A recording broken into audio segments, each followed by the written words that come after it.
YouTube. Welcome to another snack show for free. So we have 3 chocolate snacks to try. I do want to add something. I want to add that we just finished having, I believe it was Beyond Sausage. Beyond is a company that makes vegan meat, so there's no meat products in it. I had mine on a muffin with a cheese, kind of my own version of a sausage muffin, and it was really good. The thing you need to know about Beyond Sausage, though, is that you cannot microwave it. It is pan fry or bake only. But I really liked it. It tastes like regular sausage. I really don't taste a difference.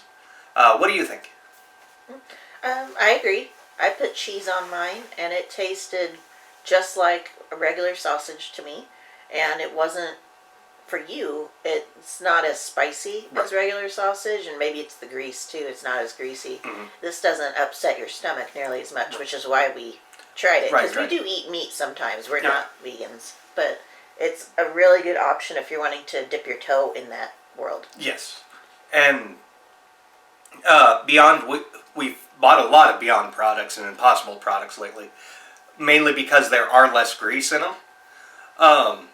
And we bought this one at Walmart, so if you're interested in Beyond Sausage, check your local Walmart's freezer section and they should have it, or your grocery store, local grocery store might carry it. So, with that out of the way, we're off to the snack portion of snacks. We are off to Reese's. Let's start with the fun one. Okay, we're doing the fun one. She's just going to ignore the fact I said let's start with Reese's. So, we're going to do the fun one that we got at Barnes & Noble. Now, we are comparing this. This is Barnes & Noble's version. Compared, do not open it. Hand me the package. I was just going to do the top. Hand me the package. Okay. So, this is Barnes & Noble's version of a chocolate frog. And we are comparing this to the universal version of a chocolate frog. And already, I see that there's 90 calories per serving. And 1 package is a serving. Mm-hmm. Well, the last frog, while I'm doing that, you can show them this. Yeah, this is the tin. If you remember, this is the tin that the chocolate frog came in. And the cards are in there now, but it took up pretty much this whole space. So this is going to be a lot smaller. But hopefully this won't be as hard. Hopefully this won't be as hard as... Hey. Hopefully this won't be as hard as the universal frog. Now I have tried to say that 3 times, and there's package wrapping, and then this rattling, and my phone going off, and the phone's my phone. So, hopefully this will not be as hard as the one in Universal, because that one we reviewed, and then we had to melt down. And I think that one was for patrons. Maybe one of it was on here. I don't remember. It's been a while since we've been there. So, okay. Yes, it came with a card. We got the head of the House of Slytherin. Uh-huh. Show the card. So, the ones at Barnes & Noble do have cards. They're not the fancy ones. They're not the fancy ones. They are in that they move, though. And I was kind of surprised. Because, yeah, open that and hand me one. See, this is the difference. So... yeah, that's cool. Although we may have him in a fancy one because we do, because when you buy the fancy tin, you get the heads of all the houses. Right. And with this one, it's I think it's randomized. Random. All right. So yes. So yeah, these are not as nice, but that was, how much was that? $5? I think so. It was $5 compared to $30 for the one from Universal. And I mean, it's still cool. Yeah. I don't mind getting them. And I mean, it's knowing that they're like legit. Some of the ones you see online seem kind of shady. Right. And Barnes & Noble does have a Harry Potter section. Yeah. So the frog has disintegrated. So I'm going to give you a piece of said frog. Okay. What do you mean disintegrated? Like it's in pieces. Oh, okay. Oh, this is a lot smaller. It's got a lot more texture on it, too. The frog we had was just like a smooth-looking frog, and this one's got little pieces on it. Is it crispy? Mm-hmm. That's different. So it does taste like a crunch bar. However, I think it's British chocolate because it's not as sweet as a Crunch Bar. And it's not as... It's not. It's made by Jelly Belly. I know. Okay, either way though, it's not as sweet as a Crunch Bar though. Right. It's not. It's a lot more milk, emphasis on the milk chocolate. Mm-hmm. It tastes more like Cadbury. Maybe It's Cadbury creamy. owns Jelly Belly. I don't know, but I looked on the back. It says it's manufactured in a plant owned and operated by a subsidiary of Jelly Belly Candy Company. Okay, so while we're on the subject of Jelly Belly, people ask for interaction. So here, if you can tell me why Jelly Belly's ad campaign was Jelly Belly, tastes like a real Jelly Belly, let me know in the comments below, because I've been wondering that for years. And the only reason I know that is my mom watched Supermarket Sweep, and when it was on Lifetime, and that commercial, I never forgot. Jelly Belly tastes like a real Jelly Belly. What does that mean? If you know, put the answer in the comments. So, I would get that again. It's fun. It's fun now that I know it's Crunch, and now that I know we have to buy one for each of us because it's so small. With that being a Crunch Bar and that being smaller, you would have to buy two of them. But it does not mean that I will not get them from Universal. Because Universal, it costs more money. But it is milk chocolate. And some of them come in collector's tins, not all of them do. Or all of them come... I can't remember how it is. One's paper and one's that kind of steel that we have, I think. Yes. I splurged because I didn't know how soon we'd be back for the metal collector's tin. It was like $30, but it did come with those fancy cards. There's 5 of them in there, and then a solid pound of chocolate. Right. So that helped a little bit. And then there's another version that I think is paper. Yes. And those, I think, were like 4 for $30. Something like, they were still expensive, I thought. For the amount, I'm like, I might as well get the really nice one I want. Right. And I don't think they come with as many cards. But those cards are all different, not just heads of houses. Yeah. So, choose your own adventure there, but I guess the point of our story is you don't have to shell out that much money for Right. a chocolate frog if you want one. Right. And they are smooth milk chocolate. There's no crispy ones that I Yes. saw out there.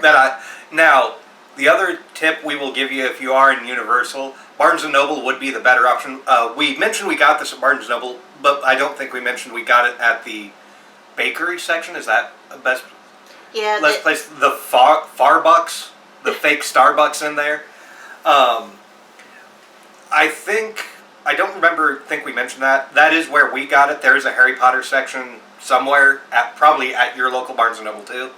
But we got ours in the bakery section. And the thing is that there's a smaller line. There's like people getting stuff at the bakery. Whereas the chocolate shop we got that chocolate frog in was packed shoulder to shoulder with people. And it was almost like we couldn't really look around. I think I ended up getting this in the hotel shop. Yeah, I think you got it at the hotel shop.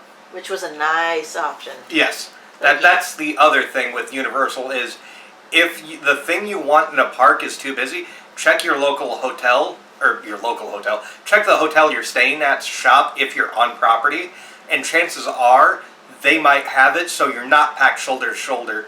Ollivander's wands were the exact same. Shoulder to shoulder people. So many people in there that it made me nervous, made my parents nervous, and my wife nervous. Just because everybody was packing like this. And we were there on an off time. So, just keep that in mind.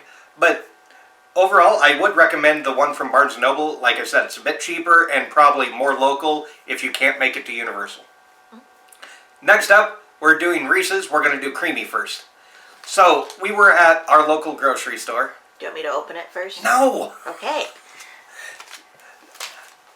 Okay, I'm going to cut this out. I'm saying it so I remember. But you always hand it to me so I show the package. So what would you opening it first show other than a ripped package? Sometimes you don't care. I do, because this is new stuff. Okay, start over. Okay, so we have... Moving on, we found these at a local grocery store. This is Reese's Creamy. They have creamy and they have crunchy. So I'm curious to see if there's a difference between creamy Reese's, regular Reese's, excuse me, and crunchy Reese's and normal Reese's. So we're starting off with creamy because I'm not a huge fan of crunchy. And so there should be 2 of these in here. There are. So she gets one and I get one. We'll do the same with crunchy. Let's see if there's a difference.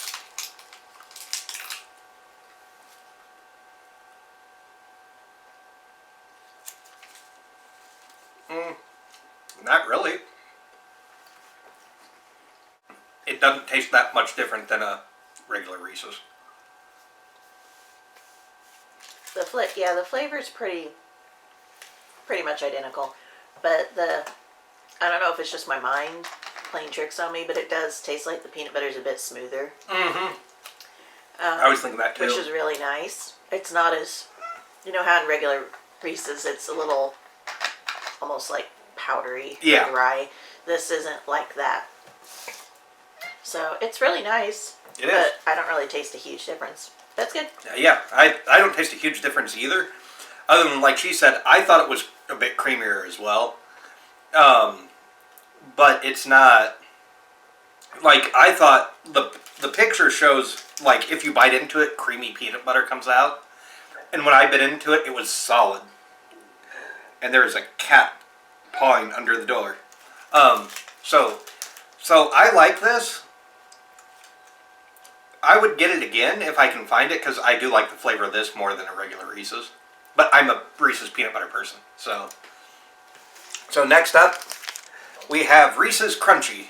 Here is Reese's Crunchy. I'm going to assume this is going to be the same as the last one, just with crunchy peanut butter and with actual peanuts in it.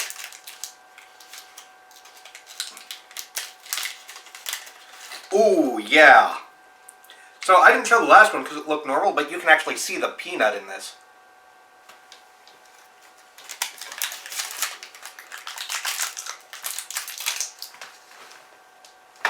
I don't know where that one. No, I'll have to find it.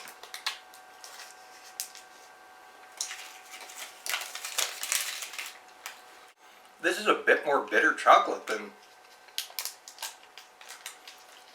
like, the creamy one. The creamy, it's still chocolate, but this one doesn't taste as sweet as the creamy one. And maybe that's the creamy peanut butter. I'm not a huge fan of crunchy, but I actually like this better than the creamy. I think it's the exact same chocolate. I didn't notice a difference there. There's a definite texture difference with the peanut butter. This one's a bit more like regular Reese's, a bit more powdery. I don't know how to describe it. It's not as creamy peanut butter as the other one was, for sure. Well, and crunchy is supposed to mean it's not going to be creamy peanut butter. I know that. I know. I'm just trying to describe it.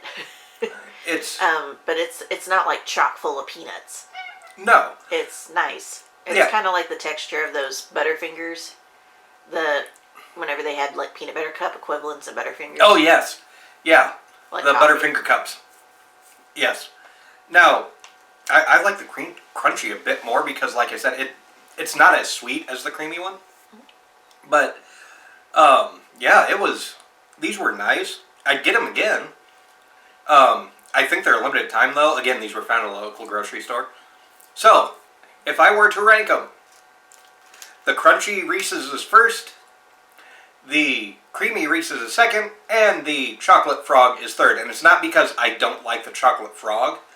It's more because of it tastes like crunch, it's $5, and it's small. Whereas these were like $1, I want to say 75 cents to $1. I think they were 75 cents a piece. They were 75 cents for each one, and you get 2 cups, and they're good. Whereas the other one, you're paying $5 for a chocolate almost the size of this that was 75 cents. So that is how I rank them. Thank you for watching, and we will see you all next month.